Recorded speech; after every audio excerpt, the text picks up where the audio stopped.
What's up? Welcome back to Shralp Stories. We are out here in the Pacific Northwest and it's firing, but not actually firing. So I'm going to teach you guys why we surf bad waves and what it can do to benefit your surfing. So come along, let's go surf some bad waves, and then I'll tell you guys a little bit about it after.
That was a pretty fun Shralp. The waves were very small, kind of looked windy beforehand, and it's really disorganized. A little bit of wind swell in the water right now, so kind of mixed up and peaky and weird. But the reason I always say it's better to surf than not to surf is, number one, you get good exercise for surfing.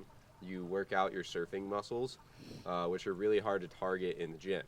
You know, not saying that you can't target them in a gym or a pool or something like that. It's just more difficult to. So I always like to say, go surfing, go paddle, do something along those lines, because that works out your shoulders, your back, your abdomen, your tummy, your chest as well. Paddling is really good for all that stuff. So that's why I suggest it as exercise. Number two is usually when you're surfing, if you're a contest surfer or you're just looking to get better at surfing, and you go surf bad waves, you'll end up finding little good waves, little diamonds in the rough, I like to call it. So it really helps you sort out timing and positioning and things like that. So you'll end up finding good waves in a really bad surf, and you know, it kind of just gets you in line with the ocean. Sounds kind of corny, but it's true. You know, you learn how to read waves and figure out where to sit and when to sit there and which ones are the correct ones to go on. And then also, last point I like to bring up is when you're surfing really bad waves, it makes you work a little harder and think a little bit harder on when to do a turn, which turn to do, and how to do that turn, along with how to generate speed, when to generate speed, and when to slow down. So, you know, it just makes you think a little bit more when you're actually surfing.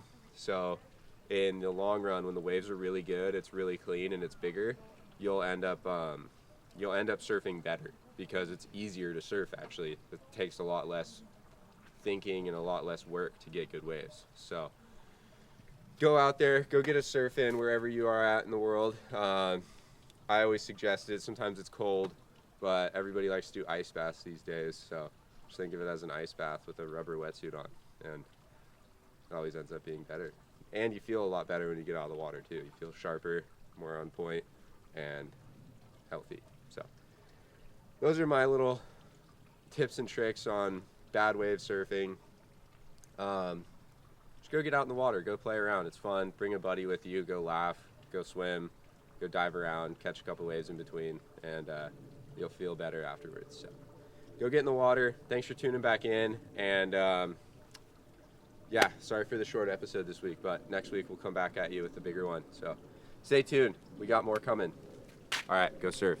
Like, comment, subscribe. I forgot all that too.